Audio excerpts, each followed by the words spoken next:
Hello everyone, welcome to our YouTube channel. तो आज आमर थर्ड नंबर क्लास ए third number class रे आमे डिस्कशन करवा आज फर्स्ट क्वेश्चन जोड़ा कि आमे प्रीवियस क्लास रे 82 नंबर क्वेश्चन से डिस्कशन करते आज आम नेक्स्ट क्वेश्चन डिस्कशन करवा।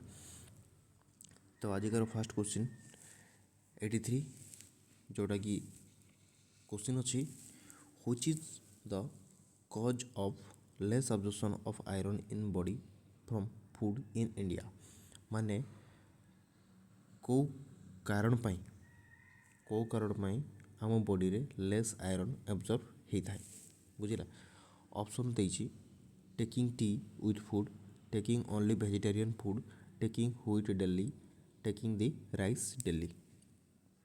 ये ऑप्शन भितर कौटा भाया लगुच जदि किए कहीपर तो कमेंट कर निहाती भाव में कमेंट कर। टेकिंग राइस डेली राइस रे कौन अच्छी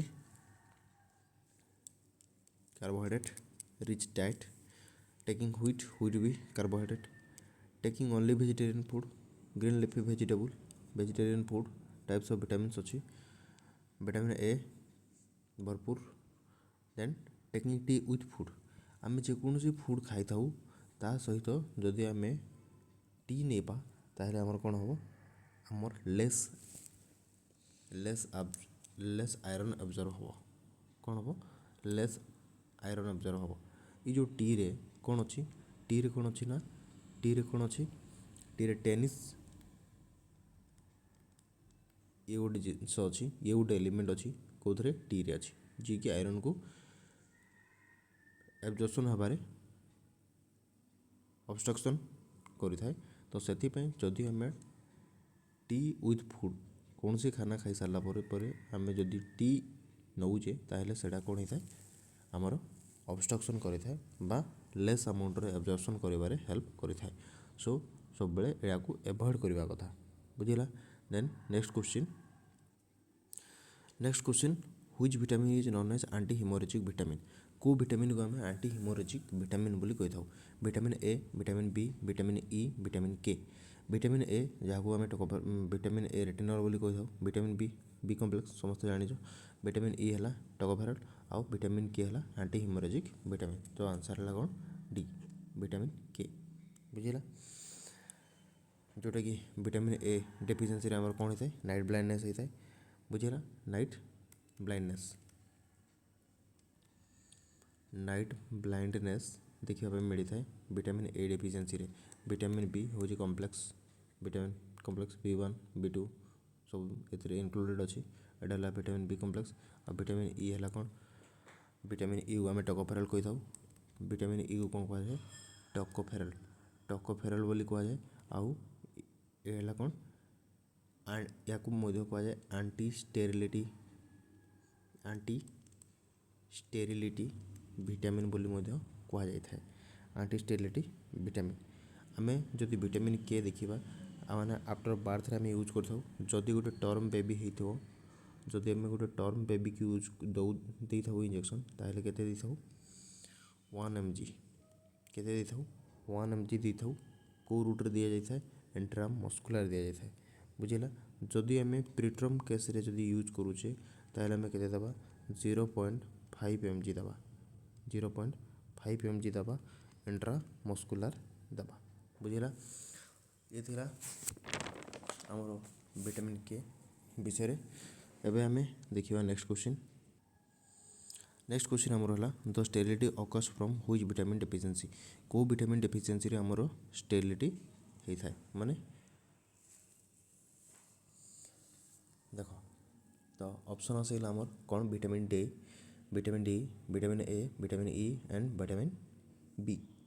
विटामिन ई समस्त जानिच कौन बी कम्प्लेक्स, विटामिन बी है आम B complex vitamin complex. Vitamin E है कौन टोकोफेरल, विटामिन ई है टोकोफेरल या कौन कहुए आंटी स्टेरिलिटी विटामिन बोली भी कहुए बुझेगा। एथिरे टोकोफेरल या ब्यूटी विटामिन बोली भी कही या ବିୟୁଟି ଭିଟାମିନ୍ସ ମଧ୍ୟ କୁହାଯାଏ। ଆଉ ଏଥିରେ ହେଭି ଆମାଉଣ୍ଟରେ କ'ଣ ଅଛି ଆଣ୍ଟି ଅକ୍ସିଡେଣ୍ଟ ବୁଝିଲା। ଏଥିରେ କ'ଣ ପାଇବ ଆଣ୍ଟି ଅକ୍ସିଡେଣ୍ଟ ଦେଖିବା ପାଇଁ ମିଳିଥାଏ ବୁଝିଲା। ୟାର ଯଦି ବେଷ୍ଟ ସୋର୍ସ ଆମେ ଯଦି ଦେଖିଥାଉ ସୋର୍ସ ହେଲା କ'ଣ ଅଏଲ୍। ଅଏଲ୍ରେ ହେଭି ଆମାଉଣ୍ଟରେ ଆଣ୍ଟି ଅକ୍ସିଡେଣ୍ଟ ଅର୍ ଟୋକୋଫେରଲ୍ ଅର୍ ଏଇସବୁ ଜିନିଷ ଦେଖିବା ପାଇଁ ମିଳିଥାଏ। ଭିଟାମିନ୍ ଏ, ଭିଟାମିନ୍ ଏଟା ହେଲା ଏବେ ପ୍ରିଭିୟସ୍ କ୍ୱେଶ୍ଚିନ୍ ଆମେ ଡିସ୍କସନ୍ କଲେ। ଭିଟାମିନ୍ ଏ ହେଉଛି କ'ଣ ଭିଟାମିନ୍ ଏର ଡେଫିସିଏନ୍ସିରେ ଆମର ନାଇଟ୍ ବ୍ଲାଇଣ୍ଡନେସ୍ ହେଇଥାଏ। ତ ଏଇଟା ହେବାର ନାହିଁ। ଭିଟାମିନ୍ ଡିଟା ହେଉଛି କ'ଣ ସନସାଇନ୍ ଭିଟାମିନ୍, ଯେଉଁଟାକି ଆମକୁ ଇୟର୍ଲି ମର୍ଣ୍ଣିଂରେ ଯଦି ଆମେ ସନଲାଇଟ୍ରେ ମର୍ଣ୍ଣିଂ ସନରାଇଜ୍ ଟାଇମ୍ରେ ଯଦି ଆମେ ବାହାରେ ସନଲାଇଟ୍ରେ ଠିଆ ହେଇଥାଉ ତାହେଲେ ଆମକୁ ଆମ ସ୍କିନ୍ରେ ଯେଉଁ ସନ୍ ରେଜ୍ ପଡ଼େ ତାହା ଭିଟାମିନ୍ ଡି ଫର୍ମ କରିବାରେ ବହୁତ ହି ହେଲ୍ପ କରିଥାଏ ବୁଝିଲା। ତ ହେଭି ସୋର୍ସ ବେଷ୍ଟ ସୋର୍ସ ହେଲା କ'ଣ ସନଲାଇଟ୍ ବୁଝିଲା, ଏର୍ଲି ମର୍ଣ୍ଣିଂ ସନଲାଇଟ୍ ବୁଝିଲା। ତ ତାହେଲେ ଦ କ୍ୱେଶ୍ଚିନ୍ କ'ଣ ଥିଲା sterility occurs from which vitamins deficiency, କେଉଁ ଭିଟାମିନ୍ର ଡେଫିସିଏନ୍ସିରେ ଆମକୁ ଷ୍ଟେରିଲିଟି ଦେଖିବା ପାଇଁ ମିଳିଥାଏ, ସେଇଟା ହେଲା କ'ଣ ଭିଟାମିନ୍ ଇ ବୁଝିଲା। ନେକ୍ସଟ କ୍ୱେଶ୍ଚିନ୍ ଦେଖିବା which disease is cause Bai the deficiency of vitamin D, କେଉଁ ଡିଜିଜ୍ ଭିଟାମିନ୍ ଡି ଡେଫିସିଏନ୍ସିରେ ଦେଖିବା ପାଇଁ ମିଳିଥାଏ। ଭିଟାମିନ୍ ଡିର ଅଭାବରେ ଆମକୁ କେଉଁ ଡିଜିଜ୍ ହେବାର ପସିବିଲିଟି ଅଛି ବୁଝିଲା। ଭିଟାମିନ୍ ଡି ଡେଫିସିଏନ୍ସିରେ କେଉଁ ଡିଜିଜ୍ ହେଇଥାଏ। Option A pellagra, dry beriberi, osteomalacia, night blindness. ସମସ୍ତେ ଜାଣିଛ ନାଇଟ୍ ବ୍ଲାଇଣ୍ଡନେସ୍ କ'ଣ ଭିଟାମିନ୍ ଏ ଡେଫିସିଏନ୍ସିରେ ହେଇଥାଏ ବୁଝିଲା। Vitamin A ଡେଫିସିଏନ୍ସିରେ ବୁଝିଗଲା। ଦେନ୍ ଆମର ପେଲାଗ୍ରା ହେଉଛି କ'ଣ ନିଆସିନ୍ ଡେଫିସିଏନ୍ସି, ଭିଟାମିନ୍ D3 ଏଟାକୁ କୁହାଯାଏ କ'ଣ ନିଆସିନ୍ ଡେଫିସିଏନ୍ସିରେ ଆମର ପେଲାଗ୍ରା ହୋଇଥାଏ। ପେଲାଗ୍ରା ହେଲେ ଆମକୁ କ'ଣ 3D ସାଇନ୍ ଦେଖିବା ପାଇଁ ମିଳିଥାଏ। ଗୋଟେ ହେଲା କ'ଣ ଡାଇରିଆ, ଡର୍ମାଟାଇସିସ୍ ଆଉ ଡିମେନ୍ସିଆ ଆଉ ଡେଥ୍ ମଧ୍ୟ ଦେଖିବା ପାଇଁ ମିଳିଥାଏ ବୁଝିଲା। ତ ଆଉ ଏତାର ଯଦି ସାଇଣ୍ଟିଫିକାଲ୍ ନେମ୍ ଯଦି ଦେଖିବା ଆମେ ହେଲା, ଏହାର ଯଦି ଆମେ ସାଇଣ୍ଟିଫିକାଲ୍ ନେମ୍ ଦେଖିବା ତାହେଲେ କ'ଣ ହେଇଥାଏ କୋଲେକାଲସିଫେରଲ୍ ବୋଲି କୁହାଯାଇଥାଏ। ଭିଟାମିନ୍ D3 ହେଲା ନିଆସିନ୍ ଭିଟାମିନ୍ D3କୁ ଆମେ କ'ଣ ହେଇଥାଉ କୋଲେକାଲସିଫେରଲ୍ କୁହାଯାଏ। ଏହାକୁ ସନସାଇନ୍ ଭିଟାମିନ୍ ମଧ୍ୟ କୁହାଯାଏ। ଯଦି ଏହାର ଡେଫିସିଏନ୍ସି ହେଉଛି ଅଷ୍ଟିଓମାଲେସିଆ, ଡ୍ରାଇ ବେରିବେରି ହେଇନଥାଏ, ଅଷ୍ଟିଓମାଲେସିଆ ହିଁ ହୋଇଥାଏ। ଭିଟାମିନ୍ ଡି ଡେଫିସିଏନ୍ସିରେ କ'ଣ ରିକେଟ୍ସ ହେଇଥାଏ ଓ ଅଷ୍ଟିଓମାଲେସିଆ ବୁଝିଲା।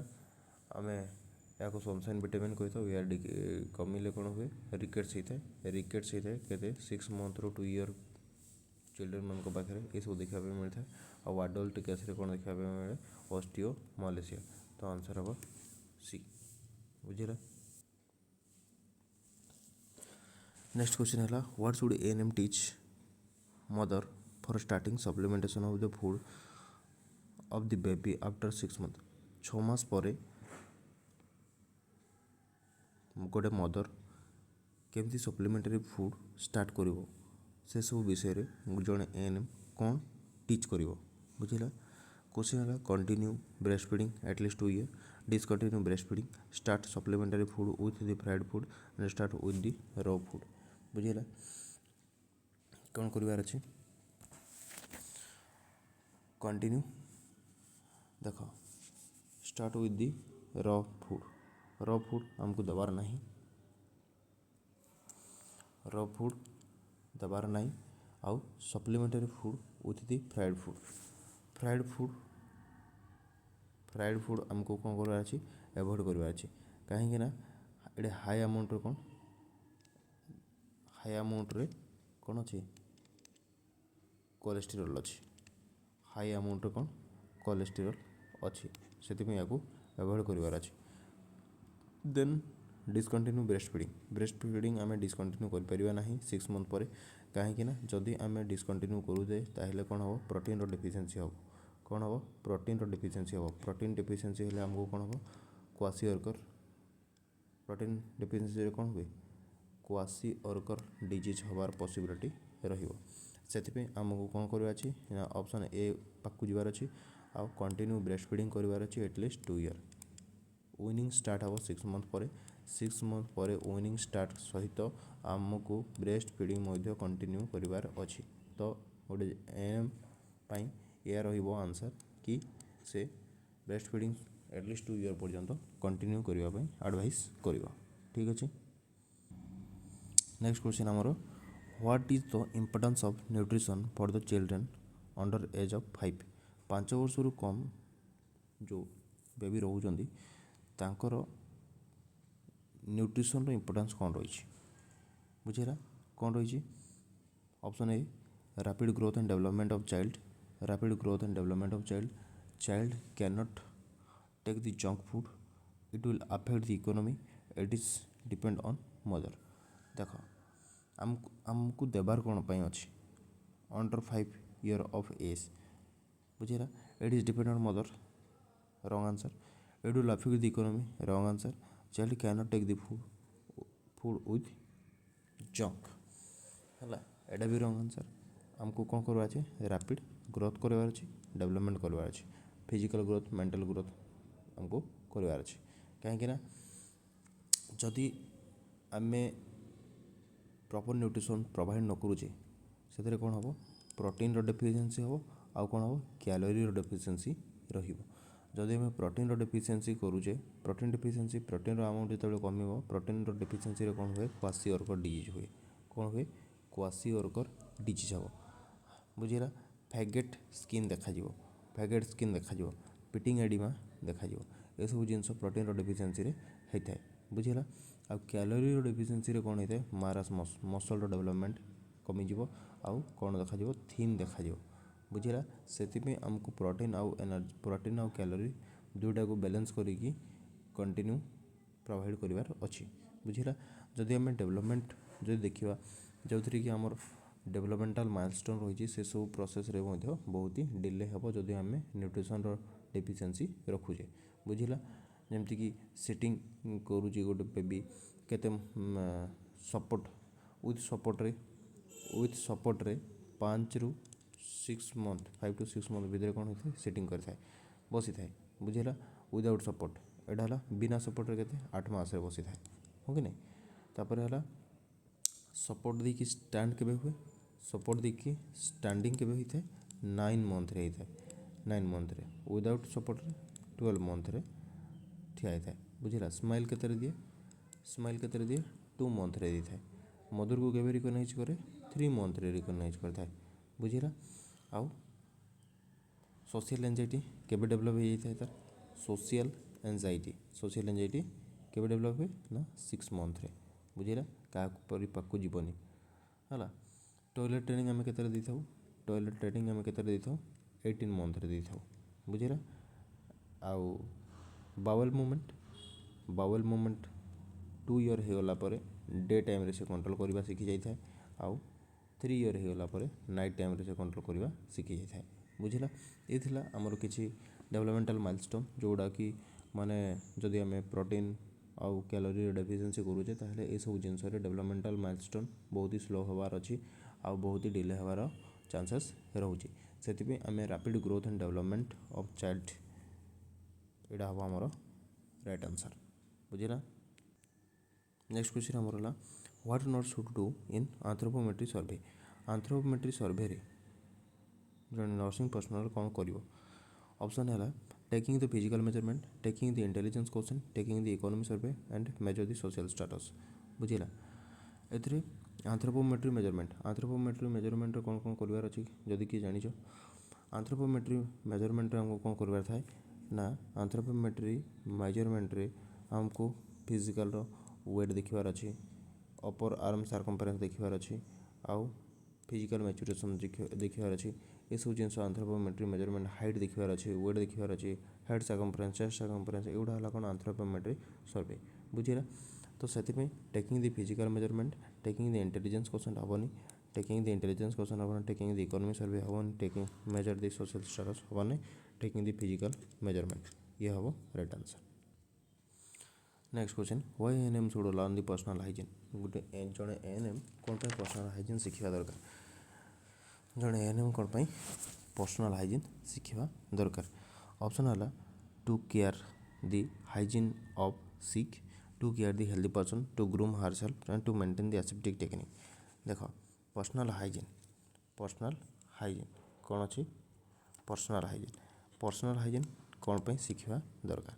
To care the to take care ये कौन कही पर्सनाल हाइजीन कही पर्सनाल हाइजीन जदि निजे करिवो ताहेले सिक्र किसी बेनिफिट हबार अच्छी ना बुझेगा सिक्र किसी बेनिफिट हबार नाही। से कौच to care the healthy person रो कौन सी केयर आमको दरकार नाही। टू ग्रूम हाउसहोल्ड किसी दरकार ना बुझेगा। आम जब पर्सनाल हाइजीन ठीक से मेंटेन करवा ताहेले आमर कौन बेनिफिट हम ना आसेप्टिक टेक्निक जो सारा प्रोसीजर हवा इंजेक्शन डिलीवरी करवा what ever may be the procedure जो आम ड्यूरिंग प्रोसीजर टाइम आम कौन करवा आसेप्टिक टेक्निक स्टेरिलाइज टेक्निक आम यूज कर नॉन टच मेथड आम यूज कर जोटा कि आमर प्रोसीजर पे बहुत ही इंपोर्टेंट टू प्रिवेंट कौन infection bacterial infection micro organism present थी पॉसिबिलिटी अच्छी। तो ये सब जिनस को आम इन्फेक्शन फ्री करने आमको यहाँ प्रिवेंट करवा दरकार आसेप्टिक टेक्निक यूज करवा दरकार बुझेगा। Next question which are the part of the stomach आम स्टमक रो पार्ट कोड़ा कोड़ा अच्छी बुझेगा। आम जदि आम एड़ा को आम स्टमक कनसिडर करवा बुझेगा एड़ा को कौन कहुए फंडस पार्ट कहुए या कहुए कौन बॉडी एड़ा को कहुए कौन पाइलोरस ताइले आम पाखे कौन कौन रहा फंडस रहा बॉडी रहा आउ पाइलोरस रहा। फंडस बेक एटा भूल फंडस बॉडी पाइलोरस एटा ठीक अपेक्स नाही फंडस बॉडी पाइल बुझेगा ताहले हमर राइट आंसर हम कौन B. Which organ in human body produces enzyme lipase human body रो को ऑर्गन एंजाइम लाइपेज प्रोडक्शन करथाय बुझेगा। ऑप्शन है liver gall bladder lungs pancreas. देख इंटेस्टाइन कौन हुए कार्बोहाइड्रेट एसोसिएटेड एंजाइम सब प्रेजेंट थाए बुझेगा। लिवर कौन करे आम देखा इंटेस्टाइन जदि आम देखा इंटेस्टाइन कौन हुए ना कार्बोहाइड्रेट एसोसिएटेड एंजाइम सब कौन थाए प्रेजेंट थाए बुझेगा। पैनक्रियाज रे कौन थाए हाँ आउ इंटेस्टाइन कौन कौन सिक्रेशन हुए सुक्रेज माल्टेज लैक्टेज न्यूक्लियोसाइडेज ये सब जिनस इंटेस्टाइन रे आमर सिक्रेशन होता है बुझेगा। पैनक्रियाज कौन हुए lipase enzyme amylase enterokinase trypsin एगुड़ा सब पैनक्रियाज रे सिक्रेशन होता है। तो क्वेश्चन पचार जे एंजाइम लाइपेज किए सिक्रेशन करे एंजाइम लाइपेज किए सिक्रेशन करता है पैनक्रियाज। लंग्स रेस्पिरेशन होकर पर गॉल ब्लाडर बाइल स्टोर करे लिवर बाइल प्रोडक्शन करे बुझेगा ताहले सिक्रेशन किए करे pancreas. What is called the covering of outer layer of lungs रो आउटर लेयर को आम कौन कहता ये आमर नेक्स्ट क्वेश्चन बुझेगा। देख ऑप्शन तला pleura mucous membrane bronchi bronchioles बुझेगा। एथिरे जदि आम देखा एटा आमर लंग्स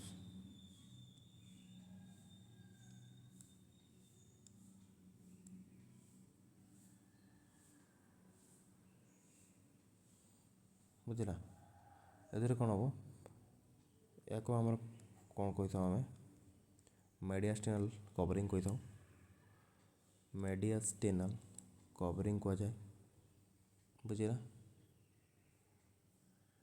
एटा है कौन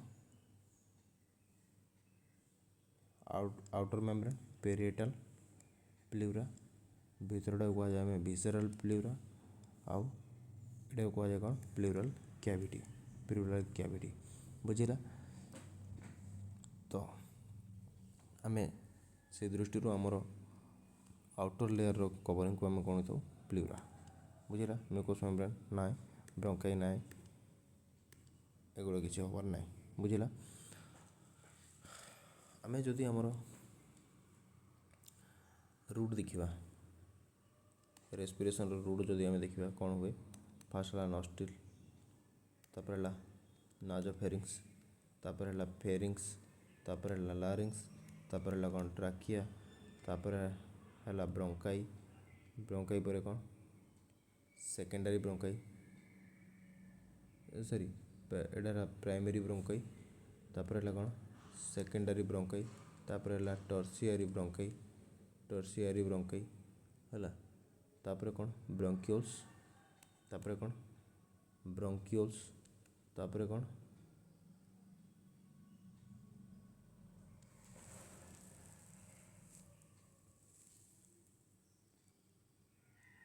टर्सियरी ब्रोंकाई, तापर है ब्रोंकोस, तापर है ब्रोंकियोल्स, तापर है कौन आल्वेओलार डक्ट, तापर है आल्वेओलार सेक, तापर है आल्वेओली।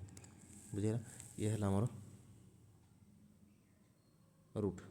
बुझेगा नेक्स्ट क्वेश्चन देखिए। नेक्स्ट क्वेश्चन पचारा what is the mastication. Mastication माने कौन act of chewing, act of digestion, act of gulping, act of elimination. Elimination कहले बॉडी रू बाहर करदेवा। बुझेगा आउ डाइजेशन जानिच, गल्पिंग जानिच, चिविंग माने होची चोबा प्रोसेस को आम एक्ट ऑफ चिविंग कही था जोटा कि आमको डाइजेशन रे हेल्प करता है। बुझेगा आम कार्बोहाइड्रेट आम लार्ज मॉलिक्यूल सब इनटेक करथाउ, से सब को ब्रेकडाउन करिकी मोनोसाकाराइड ग्लूकोज रे कन्वर्ट करें जोटा कि आमको मास्टिकेशन द्वारा ही पॉसिबल होता है। आउ बॉडी रे एब्जॉर्प्शन है by the help of blood, absorption होला बॉडी रे यूटिलाइज होता है एज ए एनर्जी। तो ताको आम मास्टिकेशन प्रोसेस को आम कौन कही था ना एक्ट ऑफ चिविंग कही था। बुझेगा नेक्स्ट क्वेश्चन देखिए। Next question which health education should be given to prevent urinary tract infection. Urinary tract infection को प्रिवेंट करने लगे आमको कौ टाइप हेल्थ एजुकेशन देवार अच्छे। बुझेगा ऑप्शन है hold the urine as much as possible. आमको होल्ड को ब्लॉक करके रखिबार अच्छे, होल्ड करके रखिबार अच्छे ना सब रंग आंसर। बुझेगा या आमको होल्ड करके रखिबार नहीं।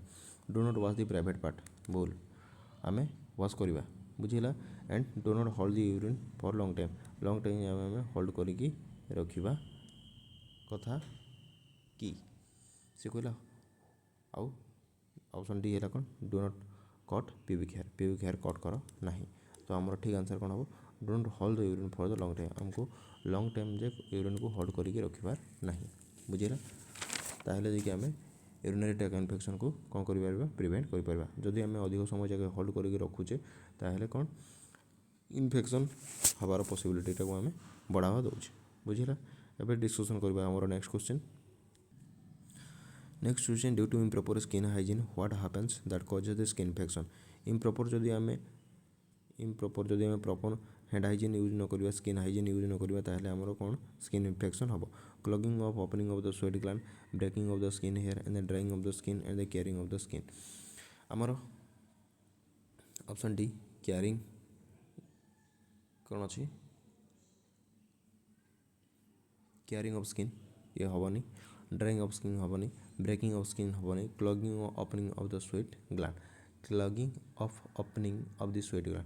आम फेस जो डस्ट पार्टिकल जो बाहर सब ट्रावेल करुचे, बाहर ट्रावेल कला भितर कौन होता है आमर जो डस्ट पार्टिकल थी से सब चगेकी रही विथ दि स्किन। बुझेगा जदि आम आसिक क्लीन न करुचे, फेस वाश न करुचे ताहले कौन हम, ताहले कौन हम तार जो आमर जो स्वेट ग्लैंड जो ओपनिंग सब रही स्वेटिंग हाँपाई कि सीबम सिक्रेसन हाँपाई से गुड़ा कौन हम ना ब्लक हो, ब्लक हो गला कौन सीबम सिक्रेसन हम आउ से कवर होगी बहुत बड़ बड़ पिंपल्स पिंपल्स देखा। बुझेगा से जो तार ओपनिंग अच्छे से ओपनिंग टाक से कौन करता है ब्लक कर दे था। बुझेगा से आमर आंसर हम कौन ए। बुझेगा पचारा which of the following is one of the characteristic of the mentally healthy person. गोटे मेंटली हेल्दी पर्सन कैरेक्टरिस्टिक्स कौन। बुझेगा गोटे मेंटली हेल्दी पर्सन कैरेक्टरिस्टिक्स कौन आम देखा। तो फास्ट है option A use of the more defence mechanism. कौन सी कथार गोटे गोटे जिनस को जो आम डिफेन्स करार थो, जो चिटिंग करार थो से बार बार मिछ पर ही मिछ कही जाऊ जो मुझे करनी, मु क्लास जाइनी, मास्टर भल पढ़ुना, स्कूल भल ना, कॉलेज भल ना, पिला भल ना, यही सब टाइप जो डिफेन्स मेकानिजम रिपीटेडली यूज करने को कहुए मेंटली गोटे हेल्दी पर्सन लक्षण नुहे। लिविंग दि पास्ट कन्स्टांटली गोटे पास्ट पूर्व नहीं आम जो एगेन एंड एगेन भावा ताहले भी सेटा भी आमर हेल्दी पर्सन क्वालिटीज नुहे। नेग्लेक्टिंग ऑल लिमिटेशन निजर जो लिमिट अच्छे आम ताकू नेग्लेक्ट करवा सेटा भी गोटे हेल्दी पर्सन क्वालिटीज नुहे। नेक्स्ट डी है गुड फ्रेंडशिप एंड रिलेशनशिप आमे कौन सी सोसाइटी रे लिव करूचे माने आमे भल फ्रेंडशिप आमको कौन करवा अच्छे भल फ्रेंडशिप मेंटेन करवार अच्छे आउ फ्रेंडशिप एंड रिलेशनशिप आमर भल रहार अच्छे सोसाइटी सांगे एनवायरनमेंट सांगे बुझेगा तो ताको आमे गोटे हेल्दी पर्सन क्वालिटीज बोली कंसीडर करि था बुझेगा। Next question what is an innate response what is an innate response that the mind unconsciously uses cope with the situation that cause the anxiety और the distress called बुझेगा से जो प्रोसेसटा कौन अच्छी जिते आम डिफेन्स करने चाहूँ कि कौन सी जिनस जो आक्ट करने चाहिए था आम रिपीटेडली यूज करता ऑप्शन है defence mechanism stress management flight response super ego हूँ कौटा भूल कौटा ठीक ए लेवल टाक जाना प्रोसेस हूँ सुपर इगो बुझेगा सुपर इगो बुझला स्ट्रेस मैनेजमेंट नुहे यहाँ डिफेन्स मेकानिज्म बुझेगा यहाँ कौन हम डिफेन्स मेकानिज्म। नेक्स्ट क्वेश्चन देखा question which are the characteristics of the maladjustment characteristics कौन बुझला माल एडजस्टमेंट कैरेक्टरिस्टिक्स कौन फास्ट है option A withdrawal school rejection drug abuse है विड्रॉल बिल्कुल नुहे स्कूल रिजेक्शन ड्रग एब्यूज बिल्कुल नुहे acceptance daily life work and mood swings से कहले which are the characteristics of the maladjustment अच्छा सॉरी क्वेश्चन थिला माल एडजस्टमेंट कैरेक्टरिस्टिक्स कौन बी रे कौन दीजिए acceptance daily life work mood swings laughing mood swings D है high moral values and hair care तो से कौन माल एडजस्टमेंट माने आम जो थे एडजस्टमेंट गोटे आमर जो प्रोब्लेम होता है गोटे है withdrawal school rejection drug abuse एगुड़ाक हम कौन माल एडजस्टमेंट बुझेगा। नेक्स्ट क्वेश्चन आमर नेक्स्ट क्वेश्चन है which level of prevention include the promoting a healthy lifestyle in childhood रे आमर हेल्दी लाइफस्टाइल मेंटेन करने कौटा हूँ best tertiary prevention secondary prevention primary prevention आउट है प्राइमोडियल इन्फेक्शन बुझेगा टर्शियरी प्रिवेंशन रे कौन करा जाए रिहाबिलिटेशन आउ मनकर सपोज गोटे पेसेंट HIV पॉजिटिव होती से क्रोनिक डिजीज होती कौन आउ क्यूरेबल नुहे आम लाइफ एक्सपेक्टेंसी को बढ़ी पार तो से आम जो प्रोसेस यूज करें रिहाबिलिटेशन कहुए फ्रैक्चर पर जो बोन फ्रैक्चर हो जाए कम्प्लीट बोन ब्रेक हो आम प्रोस्थेटिक यूज करके रिहाबिलिटेशन सेंटर पटे पार यहाँ हूँ कौन टर्शियरी प्रिवेंशन बुझेगा ये प्रोसेसटा कौन कहुए ना टर्शियरी प्रिवेंशन बुझेगा। सेकेंडरी प्रिवेंशन कौन सेकेंडरी प्रिवेंशन आमको कौन इयरली डायग्नोसिस इयरली ट्रीटमेंट करने पड़ता है इयरली डायग्नोसिस एंड इयरली कौन ट्रीटमेंट करने पड़ता है बुझेगा। प्राइमरी रे कौन होता है प्राइमरी रे कौन होता है प्राइमरी रिस्क फैक्टर प्रेजेंट थाए बिफोर डिजीज जेकोसी डिजीज है पूर्व जेकोसी डिजीज है पूर्व ऑनसेट ऑफ डिजीज पूर्व आम पाखे कौन थी कौन प्रेजेंट थी ना रिस्क फैक्टर है रिस्क फैक्टर प्रेजेंट थी से कहे प्राइमरी प्रिवेंशन। प्राइमोडियल इन्फेक्शन है कौन प्राइमोडियल इन्फेक्शन है कौन maintain healthy lifestyle risk factor आबसेंट बुझला प्राइमोडियल इन्फेक्शन ये आमको कौन हेल्दी लाइफस्टाइल मेंटेन हो तो आउे कौन हम रिस्क फैक्टर कौन थी रिस्क फैक्टर आबसेंट थी बुझला रिस्क फैक्टर आंसर थी तो प्राइमोडियल इन्फेक्शन हम आमर हेल्दी लाइफस्टाइल ठीक अच्छे। The following which step can be considered as the step of blocking channel of transmission बुझेगा क्वेश्चन है from the following which step can be considered as the step of blocking the channel of transmission है option है improving the standard of food hygiene notification of the disease surveillance of the disease lab test of the sick person बुझला answer कौन हम ना improving the standard of food hygiene आम food hygiene जिते maintain करें ताहले आम कौन हम आमर जो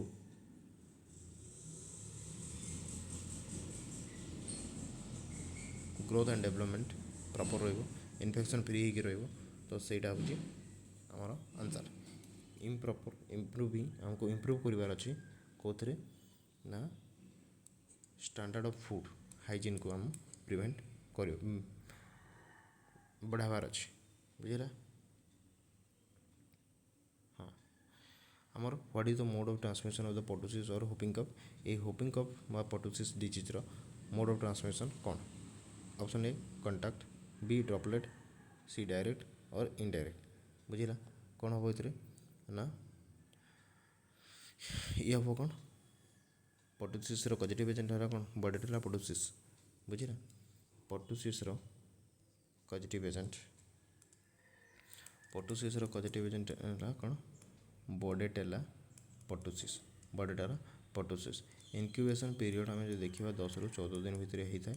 आउ ड्रग ऑफ चॉइस कौन रखा जाए ये एजिथ्रोमाइसिन कौन रखा जाए ना एजिथ्रोमाइसिन और क्लारिथ्रोमाइसिन रखा जाए बुझेगा।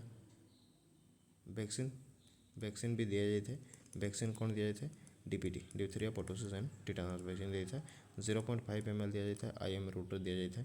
जदि चिल्ड्रेन होता चाइल्ड होता कौन भास्टस लाटरलाइज मसल यूज कराए। जब अडल्ट होता कौन डेल्टॉइड मसल यूज कराए बुझेगा। आउ ये कैन बी ट्रांसमिट होता है ड्रॉपलेट बुझेगा। ड्रॉपलेट फॉर्म रे ट्रांसमिशन होता है। नेक्स्ट क्वेश्चन हूँ the positive agent of the measles. Measles positive agent कौन है ऑप्शन है कौन ऑप्शन ये कंप्लीट लिखा है नहीं सो एटा स्ट्रेप्टो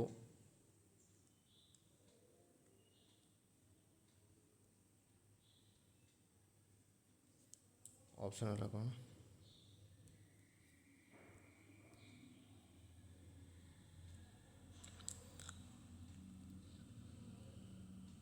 स्ट्रेप्टोकोकल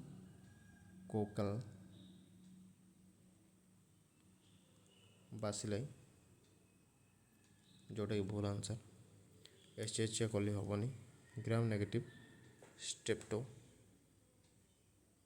कोकल बासिली एटा भी हेनी बुझेगा। एटा भी हबार ना आम ठीक आंसर हम कौन single standard envelope skin with in fast serotype बुझेगा। ऑप्शन डी है ठीक आंसर बुझेगा।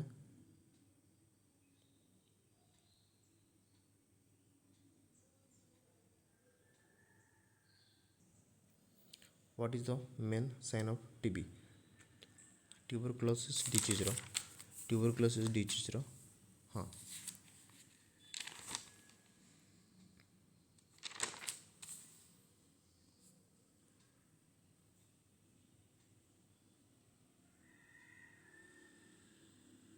टिके आम जो मेजिल्स उपर आगे डिस्कसन करवा ये क्वेश्चन रे टिके मु मिजिल्स उपर डिस्कसन करुँचे है। मिजिल्स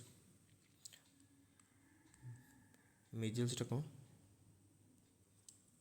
मिजिल्स कौन हुए मिजिल्स हूँ कौन सिंगल स्टैंडर्ड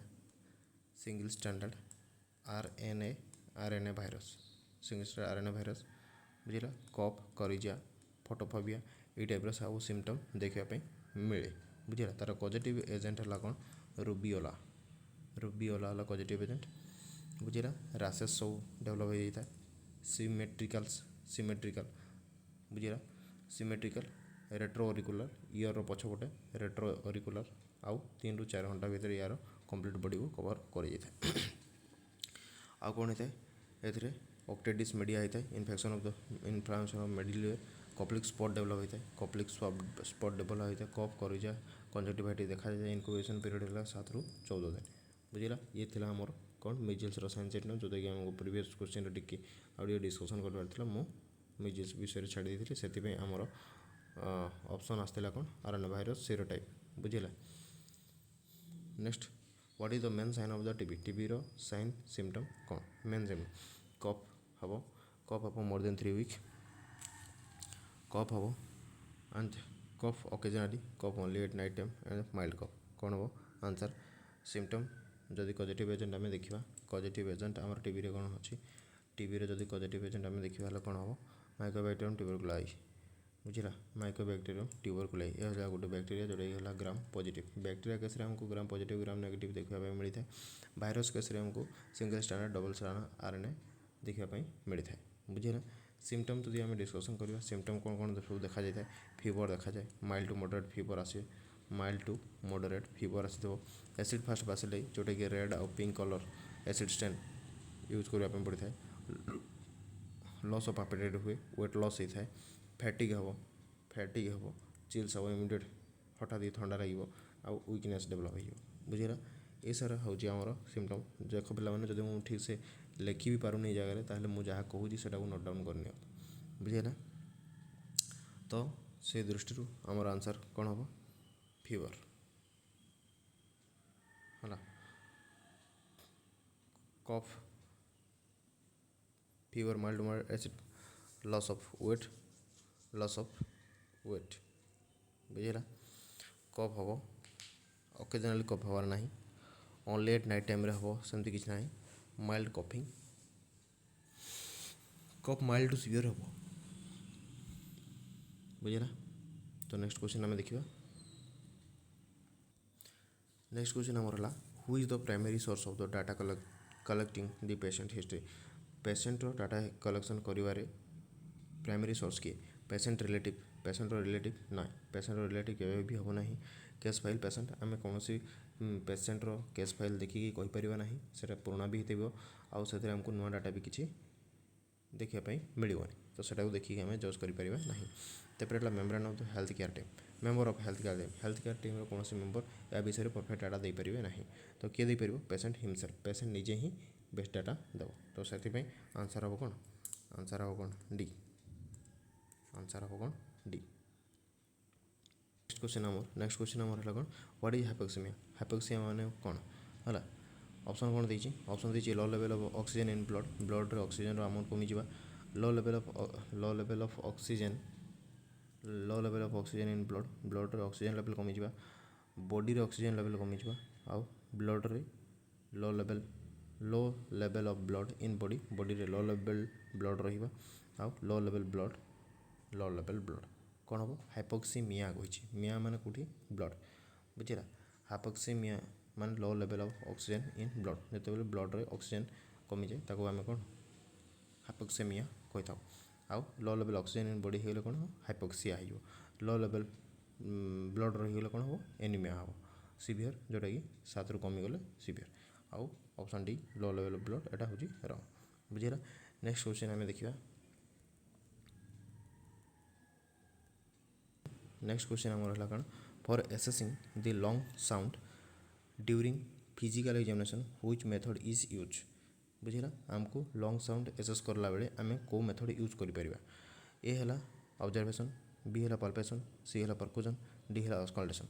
ऑब्जर्वेशन आम लंग साउंड को शुणवार अच्छे आमको बुझेगा। तो आम ऑब्जर्व देखिए आम किसी जापर ना तो यहाँ हम रंग ऑप्शन ए हम रंग ऑप्शन ए हम ना ऑप्शन बी है पाल्पेशन करें पाल्पेशन कर लंग साउंड शुणिपर ना यहाँ भी हेनी परकुजन करके आम लंग साउंड शुणिपर ना यहाँ भी हम ना auscultation by the help of कौन स्टेथोस्कोप तारी माध्यम आम कौन करवा लंग साउंड को शुणिपर। तो ऑप्शन डी हम राइट आंसर बुझेगा।